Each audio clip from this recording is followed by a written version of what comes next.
Sveikinuosi su dar viena nauja savaitė, mano mėly klausytojai. Ir šitie metai jau eina į pabaigą ir turime tik tai keletą epizodų belikus užbaigti šituos 2024 metus. Ir žinau, kad dauguma žmonių jau matau socialinėje erdvėje, labai daug kas rašo įvairias apžvalgas apie savo praeituosius metus ir panašiai. Tačiau aš manau, kad dar yra taip gan per anksti daryti, nes iš tikrųjų dar yra geros 2 savaitės, kad mes užbaigtumėm šituos metus. O galbūt taip mes per 2 savaitės nepasieksime kažko grandioziško, bet padaryti tuos dalykus, kuriuos galbūt planavom padaryti, galbūt praleisti daugiau laiko savo mylimiems žmonėms, mes dar tai galime padaryti, pasakyti kažką, ką mes planavome padaryti, bet dar nepasakėme. Mes tikrai turime laiko dar šitiems dalykams, taip kad nereikia užbėgti dar įvykiams už akių ir manau, kad reikia pagalvoti, ką aš dar galiu padaryti per tas likusias 2 savaites. O jeigu visumoje šitie metai jums atnešė labai daug iššūkių, labai daug galbūt to, ko jūs net neplanavote, tai mėlyjeji prisiminkite, kad visada po iššūkių, visada po tam tikrų sukrėtimų ateina kažkas geresnio pas mus. Ir aš tikrai nebejoju, kad pas jūs tai taip pat ateis ateinančiais metais, nes nėra tamsos be šviesos. Ir šiandieną iš tikrųjų parinkau temą, kuri, manau, bus aktuali daugeliu žmonių, tai yra, kodėl mes dažnai jaučiame tuštumos jausmą arba kodėl mes dažnai jaučiamės, kad mums kažko trūksta. Ir pasakysiu labai atvirai, dėl to, kad mes patys fokusuojamės į tai, ko mes neturime ir ko mums dar trūksta, o ne tai, ką mes turime po šią dieną. Ir dėkingumas tai yra kažkas, apie ką aš tikrai kalbu labai dažnai ir šiame epizode yra ne vienas epizodas vien į dėkingumą susijęs, bet tiesiog noriu priminti visiems, dabar be abejo yra šventinis periodas ir žmonės galvoja, kokias čia dovanas nupirkti, kaip čia palepinti savo mylimus žmonės, bet mėlyjeji, kiekvieno aišku meilės kalba yra skirtinga. Kai kas meilę parodo dideliais pirkiniais, brangiais daiktais ir panašiai. Pati turiu savo aplinkoje keletą žmonių, kurie vietoj to, kad praleistų laiką su tavimi, geriau tau atsiūs brangiausią dovaną ir viskas, ta prasme. Ir taip jie parodys savo meilę tau, vietoj to, kad su tavimi praleistų laiką. Bet aš manau, kad daugelis žmonių, ko mes norime, ne tų brangiausių daiktų, ne tų tiesiog brangenybių, ar ne, bet mes norime meilės, mes norime šilumos, mes norime nuoširdumo su tais žmonėmis. Tai to, manau, visiems reikėtų ir palinkėti, kad šituo šventiniu laikotarpiu ne tik galvoti, kokį popierių įviniuoti tą brangią dovaną, ar apskritai kokią čia dovaną dovanoti, bet geriausia dovana, kokią jūs galite duoti kitiems žmonėms, tai yra jūsų meilė, jūsų laikas, jūsų energija. Tai yra pati geriausia dovana. Tad jeigu tu ir neturi pinigų galbūt daug nupirkti dovanų, brangių, padovanok savo laiką ir tai bus tikrai įsimintiniausia žmogui dovana, kurią tu jam galėsi duoti. Tai trūkumo jausmas yra labai dažnas dalykas pas žmonės, tai yra labai daug priežasčių be abejo, bet pagrindinė priežastis tai yra toks nesugebėjimas įvertinti tai, ko mes turime. Ir ypatingai, galbūt nesakyčiau vien tik lietuviai, bet lietuviai irgi yra tokie žmonės, kurie labai yra santūresni, uždaresni ir tikrai labai dažnai fokusuojasi problemas, o ne į tai, ką mes turime gyvenime. Ir iš tikrųjų pragyvenus užsienyje 10 metų, pakeliavus nemažai po Aziją, labai galiu tai pasakyti, kad mes kaip tauta, labai iš tikrųjų susitelkėme dalykus, kurių mes neturime. Arba vyksta tas kažkoks tai konkurencija, mano kaimynas turi tą, aš dar to neturiu, ar mano ten brolis turi tą, aš dar to neturiu, ar ten kažkoks giminaitis ar kažkas kažką jums pasakė, ar ne, tai dėl to mes pradame galvoti, kad mes esame kažkiek nepakankami, gal mes kažkokie esame nevykėliai. Labai dažnai tai gali vykti žmonėms jau virš 30 metų, ar ne, kad ateina ta tokia egzistencinės klausimas, ko aš čia iš viso esu, kokia mano gyvenimo misija ir panašiai, ar ne. Tai pirmas žingsnis, ką reikia visada pradėti daryti, tai visada, kaip ir sakau, pradėk savo dieną su dėkingumu. Atsikėlė ryte, visų pirma padėkok. Žinote, kiek žmonių gyvenime neatsikelia, nesulaukia ryto, žmonės miršta ir miege, įvyksta įvairios tragedijos, visko vyksta, ligos ir panašiai. Ir tie žmonės tik pasvajotų apie tai, kad jie galėtų atsikelti, turėtų tą rytą dar vieną, galėtų nugyventi dar vieną dieną. Tai jeigu mes esame šiuo momentu gyvi, klausome viso šito podcasto, gyvename, kad ir su kokiais iššūkiais, visų pirma mes esame gyvi. Tai yra pirmas dalykas, už ką reikia dėkoti. Antras dalykas yra už žmonės, kurie yra šalia tavęs. Tai pažiūrėk, jeigu atsikėlė šalia vyro, šalia žmonos, šalia vaiko, padėkok už tai, kad tu visų pirma turi tą žmogų. Nes visų pirma, kas būtų, jeigu to žmogaus neturėtum? kas nutiktų, tu pasvajotum tik apie tas akimirkas, kad tu turėtum tą žmogų šalia tavęs, o tu dabar jį ir turi. Tai kodėl tau laukti tos akimirkos, kai tu jo nebeturėsi? Padėkokit už tai, kad turite darbą, kad turite verslą, kad turite pajamų šaltinį, kad ir koks jis bebūtų, galbūt šiuo momentu jūs nesate, kur jūs norite būti, gal dirbate nemėgstamą darbą ir panašiai, bet tai jums sumoka mokesčius, tai jums leidžia sumokėti, turėti pilną šaldytuvą maisto, turėti tai, ko jums reikia šiuo momentu, nes vėlgi, jeigu mes su neturėsime, mes įvertinsim, tokie mes esam žmonės. Mes įvertiname, kai mes prarandame, o iš tikrųjų mes tada tik suvokame, kai prarandame, kokie mes buvom iš tikrųjų turtingi, kad mes turėjome absoliučiai viską. Ir kad nesvarbu, ar tu esi milijonierius, ar tu esi itin sėkmingas žmogus, bet jeigu tu nesugebėsi vertinti to, kad tu turi, visiškai nesvarbu, kiek tu turėsi. Visiškai nesvarbu, nes tu nesugebi to įvertinti. Ir čia yra labai geras pasakymas, jeigu tu dabar neįvertini to, ką tu turi, kodėl tu galvoji, kad tu įvertinsi, kai tu turėsi daugiau. Ir aišku, mes žmonės esam linkę manyti, kad kai aš turėsiu tą dalyką, kai aš turėsiu tą ir tą, turėsiu mėgstamą darbą, turėsiu daugiau pinigų, būsiu pilnatvėj. Tikrai ne, vis tiek bus dėl ko jums atrasti to, kaip saka, nepakankamumo. Nes tu turi išmokti dėkoti, čia yra praktika, kurią mums reikia dirbti, nes mūsų draugas ego, jisai pastoviai ateis ir bandys pakišti koją ir pradės pasakoti, kodėl tau reikėtų to nedaryti, kodėl tau reikėtų to nesusitelkti, kodėl reikėtų ieškoti vien tik blogų dalykų. O kas dar nutinka, kad aplinkoje dažnai žmonės kalba tik apie problemas ir panašiai, ir tai vėlgi įtakoja ieškoti vien tik problemų gyvenime.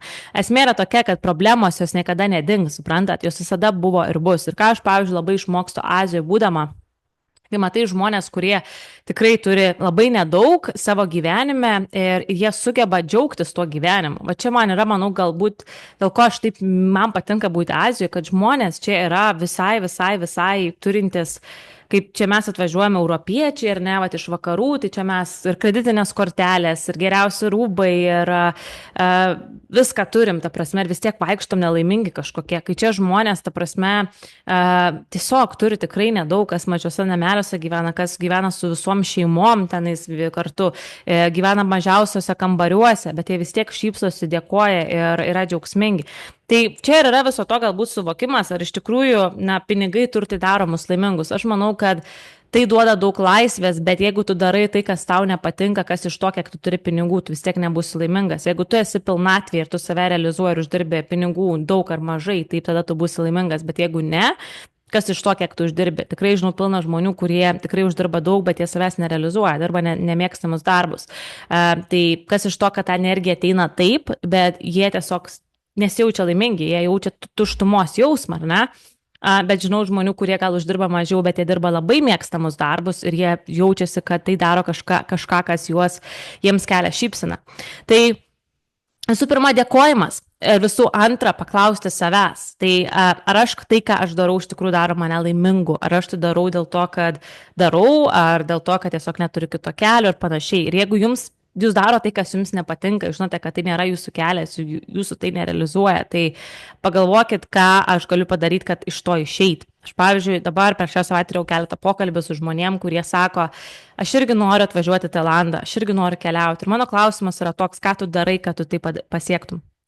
Ir tada atsiranda, kad, tai čia va dabar netinkamas laikas, šitas ir tas, šio darbas neleidžia, tai ką tu darai, kad tu susikurtum daugiau laisvės?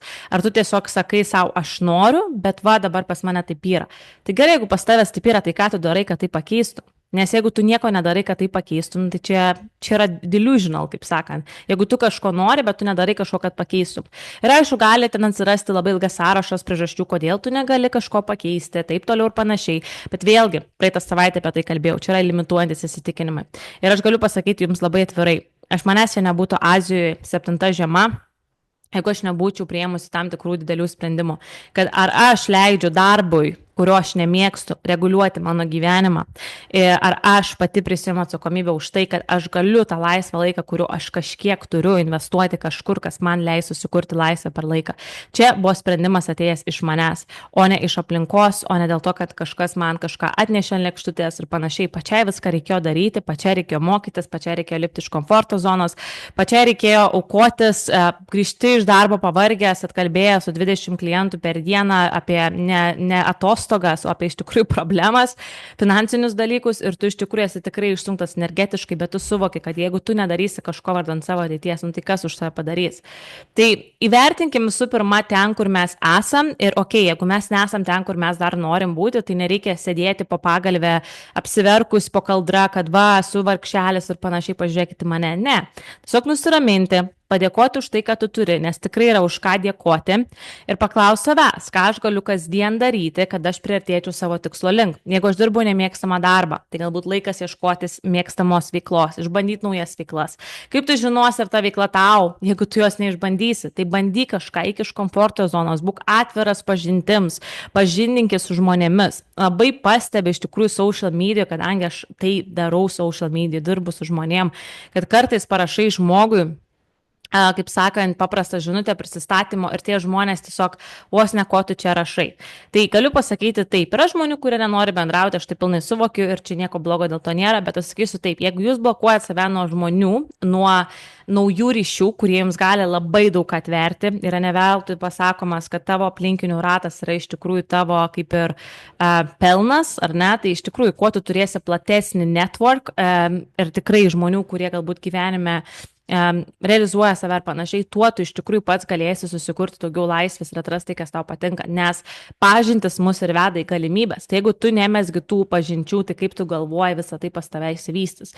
Pavyzdžiui, šiandien irgi buvau nuėjęs susitikti su nauja mergina, su kuria tiesiog susiradau Chiang Mai grupiai, kur aš esu, jogos instruktorė, ir mes su ja susipažinom tiesiog šiandien, ar ne, ir aš atėjau, atėjo, nieko nesitikėjom, tiesiog pavalgyti, atsigerti kavos ir pabendrauti.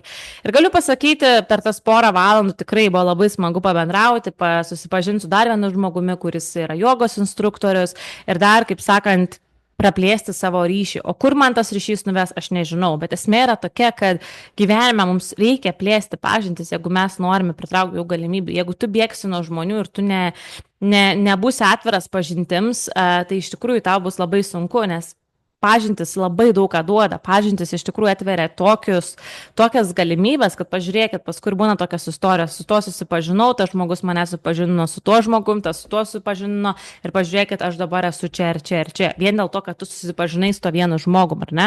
Tai bet reikėtų nustoti save blokuoti nuo žmonių, kurie galbūt ir yra atsiųsti ir iš visatos, ir iš kažko aukščiau, tam, kad jūs nuvestų iki prie tam tikro žmogaus. Galbūt tas vienas žmogelis, kuris va būtent nori tau Facebook'e parašyti ar gatvėje pasisveikinti, yra tas žmogus, kuris gali suvesti tave iki ko tu nori. Bet tu tiesiog pats esi užsiblokavęs, tame savo saugiame rate sėdė, užsibrėžė savo tos limitus ir tu neįsileidai kitų žmonių. Tai bus, žinokit, sunku labai, jeigu jūs norit kažko daugiau iš gyvenimo.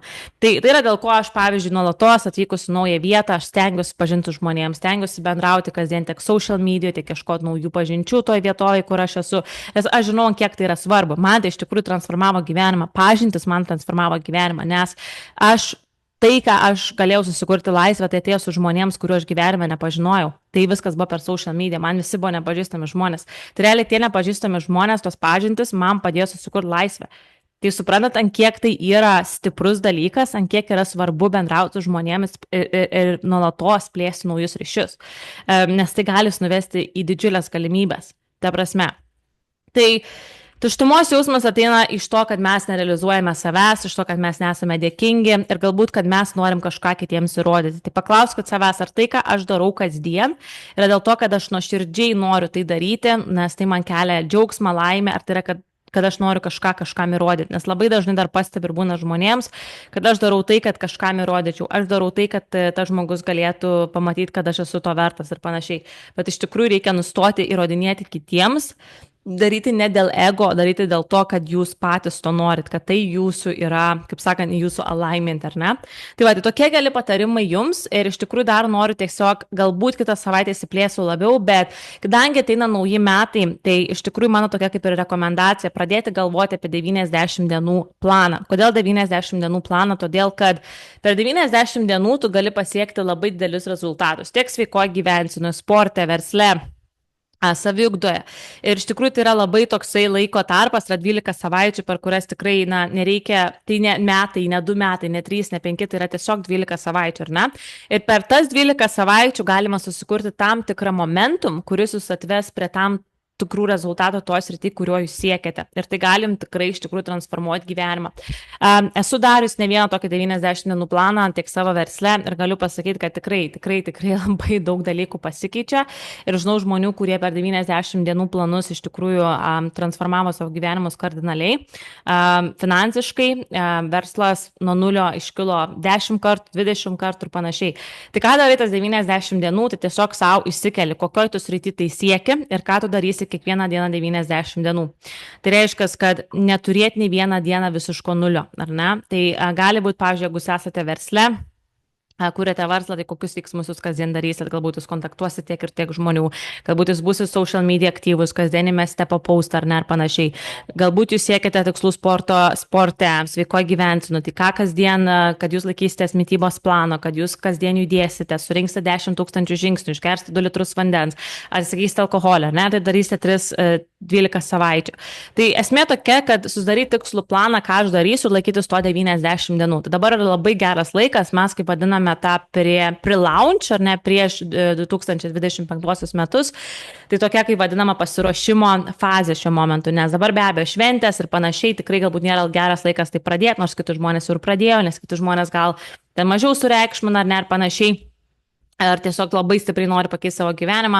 Tai kad ir kas tai bebūtų, labai gerai pamastykit, panalizuokit ir įsikelkit savo tai. Ir iš tikrųjų noriu dar vis priminti, kad dar galite prisijungti, jeigu neprisijungite prie saviugdos grupės Aš esu vertas, kuri vyksta dar paskutinę šitą savaitę beliko ir visi įrašai yra išsaugoti, tad jūs galėsite viską informaciją patys sukramtyti jums laisvu laiku ir įvykdyti užduotis, nes informacija bus visam laikui.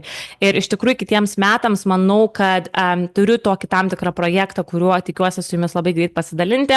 Tad jeigu norėsite ir jūs kardinaliai keisti kažką į gerą, tai tikrai kviečiu prisijungti.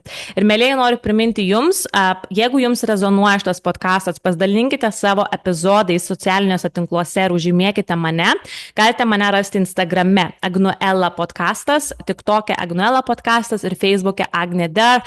Tai jeigu jūs klausote, užžymėkite, nes nuo šiandien visi žmonės, kurie mane užžymės iki sausio galo, rašysiu jūsų vardus į atskirus sticky notes ir iš tikrųjų išrinksiu laimėtoją vasario pradžioje, kuris laimės saviugdos prizą iš manęs dovanų. Taip, kad tikrai verta pasistengti ir dalintis šią žinią. Ir nepamirškite palikti įvertinimo ar thumbs up YouTube, jeigu klausote manęs tenais.